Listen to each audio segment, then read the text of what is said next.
Hello, everyone, and thanks for joining us for Access City Council. I'm your host, City of Las Vegas Communications Director David Riggleman. Coming up on this show, a new 70,000 square foot medical center is coming to the Summerlin area, and a new display in City Hall provides a history lesson about those who served on the Las Vegas City Council. Here to discuss these topics and a whole lot more is the councilwoman who represents Ward 2. You know who it is. It's Victoria Seaman. Councilwoman, welcome back to the program. How are you? Thank you. It's good to be here. It's good to see you again. We're into November. A lot going on in Ward 2, which we're going to get into today. So hard to believe that we are almost at the end of 2021. Where has this year gone? I know. I know, but such is life, right? Yep. Well, you know Ward 2 very well, and I do too. That's where we both live. But for those of you not exactly sure where Ward 2 is located, well, don't worry. We're going to show you right there on the map. This is the current location of Ward 2. Now, we should let everyone know the boundaries are going to be changing slightly here, Councilwoman, because we've been working on redistricting. The council is going to be voting on that very shortly in December, looking to finally approve the new map. The reason being that the idea is that we try to keep the population numbers the same or around the same in each ward. And Ward 6 always is growing a lot. Your ward is growing a lot. My ward is growing a lot. And so it throws off the numbers. And so all of a sudden you guys have a lot more population if we don't redraw the lines than the other wards. And the idea is that everyone gets the same representation. Absolutely. And access. Ward 2 isn't changing too much. It is changing, but not a whole lot. Yeah. So we will keep everybody posted on what that new map will look like and the new maps across the city. They can look at it now, right? They surely can. It's on our website at lasvegasnevada.gov. If you go on there and look, search redistricting, you'll be able to see what the new boundaries are going to look like. And again, the City Council scheduled in December to have a final vote on what those new lines will look like. So stay tuned. But Councilwoman, very busy, and I know you're excited. During the recession, business was tenuous, and we all kind of held our breath as to what the future was going to hold, especially for business. So we love when things like this happen. You posted this on Facebook. You said, I want to thank Scott Goldstein with Prospect Street Development and Dr. Mike Crevetti of Crevetti Orthopedics and Sports Medicine for inviting me to be part of the groundbreaking for their new beautiful medical building. It will be a fantastic addition to Ward 2. And this is going to be, you can see a rendition there next to you. Beautiful. But this is going to be quite a facility. Absolutely beautiful and needed, because we are growing exponentially in Ward 2. And I think we really need this medical center. Now, this is on a piece of land that is actually just a barren piece of land for, I don't know how, forever. So I'm really excited that we're going to be building in that area and that this medical center is coming. Because again, when your area is growing, you need medical. Well, and I think all of us have experienced the fact that in this day and age, getting in to see a doctor can be tough sometimes. It's been tough. You have to wait sometimes a long while to get an appointment, to have that access. And so anytime there are new facilities, that hopefully will give all of us more access to the medical care we need. We really need it. So, well, welcome to the neighborhood, Dr. Crevetti and crew, and we look forward to you opening the doors for your new facility right out there. And it's right down from the hospital, so it's kind of in a perfect location. Yeah, in that medical area of Ward 2. Perfect. And then, Councilwoman, speaking of celebrating some great things, you did this at City Council. You had our Olympians from the Sandpipers swim team who went on to be stars on the U.S. Olympic swim team. You honored them at our City Council meeting back on October 20th. Well, we were so proud of them. They made it to the Olympics, and 3 out of 4 got medals. Yeah, they sure did. And the mayor was so generous to give them a key to the city. Yeah. So I was pretty excited about that. A big deal. Now that's Katie Grimes right there. 15-year-old Katie Grimes made the U.S. swim team, the Olympic swim team. Yep. She's a member of the Sandpiper Swim Club.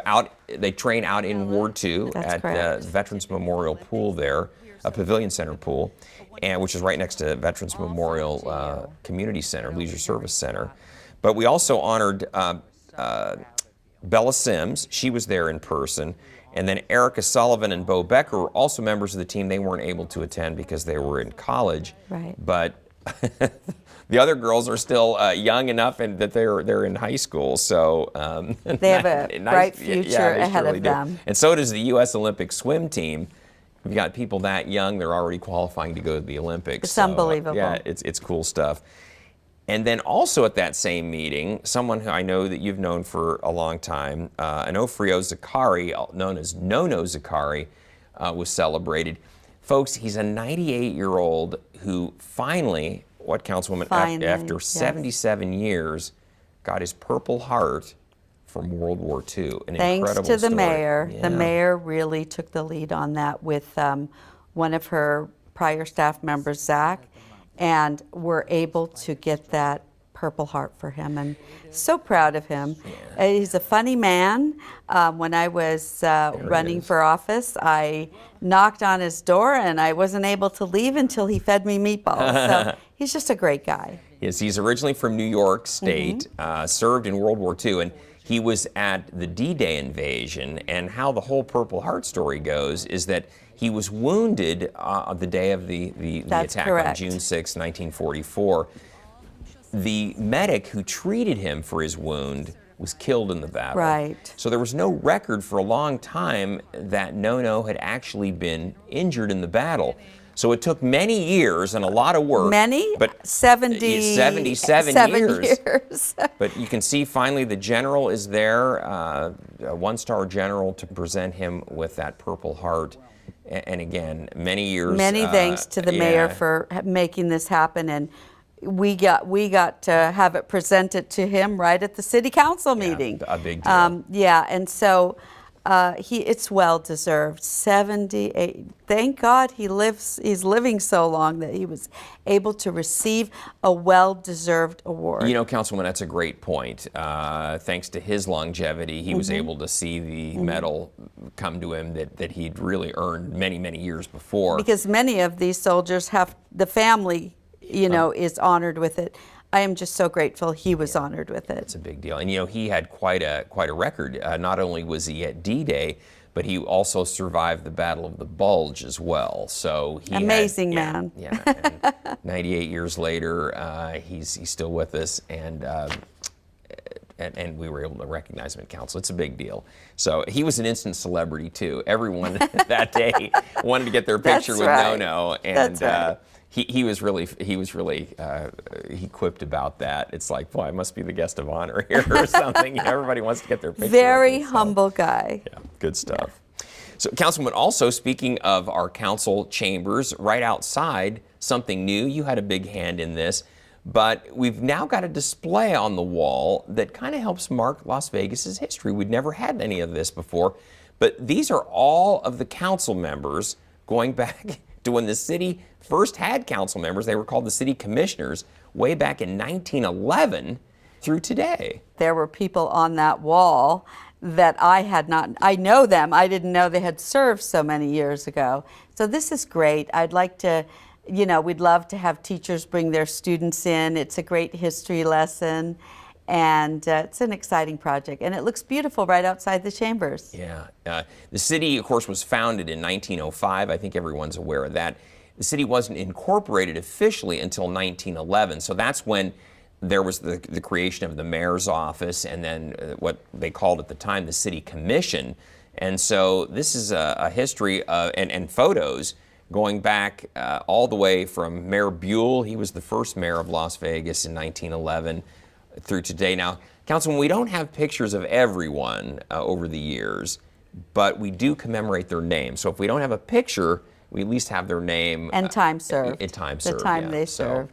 And I just want to thank my chief of staff and a lot of interns and all the people who worked on that, because they had to do a lot of research in finding all those photographs. So thanks to everyone who participated. People love that stuff because inside chambers, there's a display of U.S. presidents from Washington all the way to current times that was donated by Southwest Gas to the city. So in chambers, you can get a history of the presidents. Outside of chambers, you can get a history of the city council. That's right. So, they have this at the state legislature as well. That's what you were saying. And a lot of schools have their classrooms come and see the history of the legislature. So now we have that, and it really looks lovely. It does. It does. A nice addition to City Hall. So again, it's on the second floor of City Hall, right outside of Council Chambers. I think if you come to City Hall, you're here for any reason, you want to go and check it out. It's pretty cool. Councilwoman, recently you did a ride along with code enforcement, our code enforcement team, and I think, that's good for you because those folks go out and do a lot of things, and I kind of wanted to see what they do. Yeah, and, what's their job all about? They really care about public safety. They really care about the neighborhoods. And, we found a brick wall that was torn down and there were blocks all over the sidewalk. This is really important that code enforcement goes out and checks out the neighborhoods to see what needs to be done. Yeah. And so I was happy to ride along with them. There's a lot of misconception about what code enforcement is all about. And I think people think, it's the city coming with a hammer to come and write me a ticket. But really, the goal is to get folks to be in compliance with the code. In compliance, and there's a reason for that. Public safety is number one. And when you see that brick fence out there, brick wall, you'll see blocks all over the ground, and it's very dangerous when people are walking by. So I think they're doing a good job. Yeah, and I think the idea is to work with the property owner to get the problem corrected, not to try to write him a ticket right off the bat. Absolutely, yeah. And again, that's, I think, some of the misconception about what code enforcement's like. Oh, no, they're here to cite me. Well, no, they're there to try to explain needs to be taken care of or that needs to be taken care of. But writing the ticket's not the goal. Trying to get everything, as you said, safe. In compliance and keep it safe. Yeah. And, we know that public safety is the most important issue to our constituents. Exactly. And that's what we'll continue to do is make sure that we go out and we make sure that people will be safe. Yeah. Well, good for you. For council members to understand what staff is doing, to see it firsthand, it's a great lesson. It is. You can talk about it in theory, but when you get out and actually see it, it's sometimes different than what you're thinking. So, absolutely. So good for you. Good for you for getting out with them. And then, love this, Councilwoman. You posted this on Facebook. You said it was great to join my friends at the Las Vegas Korean Association for their Hangul Day event at Ansan Park. Our Korean Association here in town, very active. Very, very active. And that is our sister city park. Yeah. And they just love to have events there, and they're very active in the community. Yeah, they really are. Hangul Day, if you didn't know, celebrates the Korean alphabet, the creation of it, and which is a big deal. It's an ancient alphabet, but what's even more interesting is that the ruler of Korea at the time wanted to make sure that literacy was spread farther across his population. So that was pretty progressive for the time. Yeah. It really was. So, and again, celebrating their alphabet and, of course, the ability for people to be able to read. And, of course, that's the key to education right off the bat. So, certainly is. Yeah. Big event out there that day. It was huge. Yeah. All of their events are well attended. Yeah, that took place on October 9th, by the way. So that is the commemoration done each year. And speaking of honoring people, you were part of a nice honoree event to honor honoree Kitty Heck, right? Yes. Resident in your ward, business owner in your ward, right? Yeah. Yes, she owns Chinglish with her husband, Ken. And she was an honoree at the Distinction of Women Awards and invited me as the councilwoman to go with them. And I was more than honored because she is an amazing woman. And by the way, I don't know if you've been to Chinglish, but that's an amazing restaurant.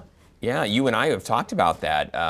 Again, opened the restaurant during the pandemic. During the pandemic. Yeah, good for them. Good for them. And they're doing well. Yeah. And it's well attended. And they give back too. They do a lot of, they had an event for the Metro Foundation. That's right. I mean, they have done so much to give back. And the food is amazing. It's really the cuisine of Hong Kong cuisine. Oh, food is amazing. And it's where the old melting pot used to be, there in Boca Park. That's right. On that, what would they be, the southeast corner of Boca Park. Yes. And if you remember where Melting Pot was located, Chinglish is located in that location now. That's correct. So, yeah. And you and I talked about this, I think, in past shows when she first opened, but where did the name Chinglish came from? It was her mother spoke kind of a combination of Chinese and English, right? And they called it Chinglish, and so hence the name of the restaurant then. So, it's a great name. Yeah, it is. It is. It's a great name. And I told you when I did the Small Business Saturday, I'd never been there. And it was kind of deceiving, you know, from outside. I didn't know what to expect because it's kind of dark on the outside. And I opened the door and there was this beautiful wine bar, beautiful restaurant. It is a beautiful so restaurant. It's very deceiving. Yeah. And then they have another part of that restaurant next to it that's a separate entity, and it's kosher Chinese food. I saw that, a kosher food, and there's a deli associated with it, I think, too. Well, it's all kosher food, and it's just amazing. So Kitty is, of course, Chinese, and Ken is kosher and Jewish. So that's kind of where that comes from. So hence the blend of the two. Absolutely, I love it. yeah. All right, well, congratulations to Kitty for being one of the nominees for Women of Distinction, and wish her the very best at the restaurant there over in Ward 2. And then, Councilwoman, you were just passing out awards, I guess. You posted this on Facebook. You said, I had the opportunity to present Assemblywoman Irene Bustamante Adams with a certificate of recognition from the mayor and council members of Las Vegas for all her dedicated work as leader in the legislature and her work at Workforce Connections One-Stop Career Center. Thank you, Debbie Isaacs with Unshakable, for joining us for lunch today to honor this great lady. And, you know, it's always nice to give people It the old is, phrase. and she's been a great leader in our community. I served with her in the legislature in 2015. She is one of those leaders that just really wants to get things done. And I appreciate her so much and her leadership. Well, and boy, the work that she's doing outside of the legislature from Workforce Connections, so vital right now. Yes. So many people who had lost jobs because of the pandemic, now to try to get them back into the workforce, get them connected with new opportunities. Vital right now, vital. Right. So good for her, and should let people know if you're trying to figure out career opportunities and paths. Maybe you're trying to switch careers. Workforce Connections is a great place to get some advice and some resources as far as what to do next. And they also have resources for businesses. Yeah, they sure do. So I hope that people will, give them a call if they need anything, because they are more than willing to help. Yeah, that's a great point, Councilwoman, because what they'll often do is connect. A business needs people to do a certain job. They'll help find candidates, job candidates, to go fill those positions then. Right. So it's great if you're looking for a job. It's great if you're an employer looking to hire people. Workforce Connections might be an opportunity for you. You'll help somebody and they'll help you as well. So, Councilwoman, and then I love this too. You posted this on Facebook. You said, I want to congratulate all the children who took part in today's Las Vegas Kids Triathlon. Now, I have to confess, I didn't know that there was such a thing as a kids triathlon. I knew that, a lot of adults are into triathlons, so I didn't know the kids were doing the same thing. Well, over the summer, we did a dual-a-thon with the same group. Wow. And this triathlon was double the size. So It's good to get those kids out, doing something, working out. So it was amazing. And they were just, they all went all the way from little kids to, middle school kids. It was amazing. So do they still do the same three things? They're going to run, Yes. bike, and swim? That's Is that correct. the idea? That's Wow, correct. wow. So now, and were they using some of our city facilities? This was at Veterans Memorial. Yes. Very good. Uh-huh. Okay, and then they used the pool, and it looked like the parking lot there to ride bikes, and Right. and then had That's to run exactly as well. So. what they did, yeah. Well, that's great. That's one way to stay Fit. fit, exactly, and then also to kind of set that stage for the rest of your life about correct. staying fit and Yeah. being active and all of that. Yeah.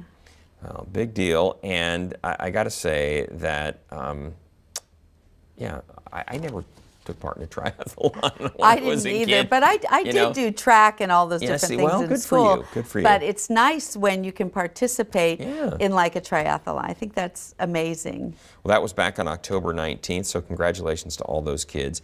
And then on October 16th, we really love when people do this. A great event with Get Outdoors Nevada, Meadows School, to do a major cleanup out at Kellogg's Air Park, which is basically at Washington and Buffalo, Washington and Durango.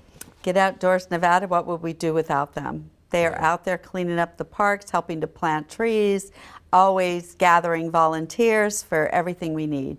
So that's an army of folks too, right there. Yeah, that really is. So good for them. We're so lucky to have them. That is a big complex. There's lots of soccer fields out there, dog parks. There's a tennis complex. It's a massive park. Big walking, running trail that goes around the entire facility. It's one of our biggest parks. It's huge, yeah. And I have to tell you that our grounds crews, city's grounds crews, do a wonderful job, but it's impossible for them to get to everything, like all those little bits of trash that blow into the shrubs or blow into the plants. Our volunteers get out there and clean all that stuff up. It's amazing. It is. And get all the rocks just where they're supposed to be, and yeah, it makes everything just glisten. And again, we really appreciate that kind of volunteerism in the city. Makes a huge difference. It does. It does. And we're grateful for Outdoors Nevada. We are. Get Outdoors Nevada. If you're interested in volunteering with them, go check out their website, because they always have events coming up. They do. Many are in the city of Las Vegas, which we love. And a lot of students need, hours or credit for Scouts internship. Here you go. Exactly. This is a great place to do it. That was exactly my point, is that if you need an opportunity to volunteer, Get Outdoors Nevada will get you connected. Having trouble finding them, Councilwoman's team will plug you right in with them, and for sure, we'll put you to work too at the city as well. We really need your help. So, well, Councilwoman, we are running low on time here, but we want to tell everybody out there, hey, we always want to hear from you.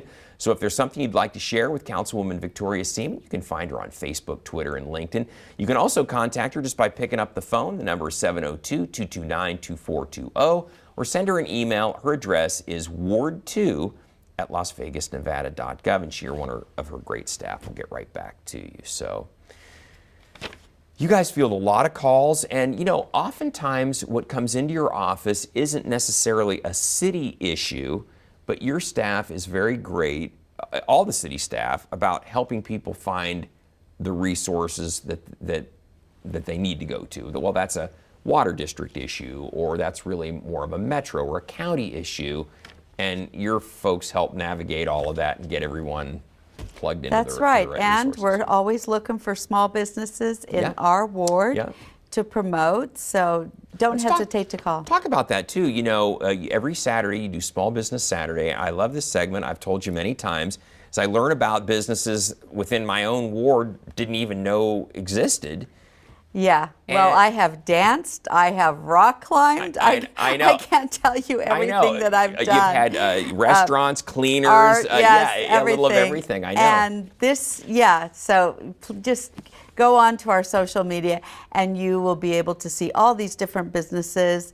And we're so excited about this program because it's become so successful. And I really I don't care what kind of business you have. Like I said, I've rock climbed, I've sang, I danced. I don't know how to sing, but I've sang. And I really want people to call us because we love doing this. We have a lot of fun with it.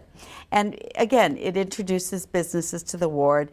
I didn't know about most of these businesses that we featured, but this is one of my favorite things. Yeah, it's been a great addition, a great segment. And again, Councilwoman's point, if you are a small business owner and you'd like to have your business talked about on her social media, we want to hear from you. Small Business Saturdays. This is a wonderful feature. And again, contact her office, 702-229-2420 or ward2@lasvegasnevada.gov.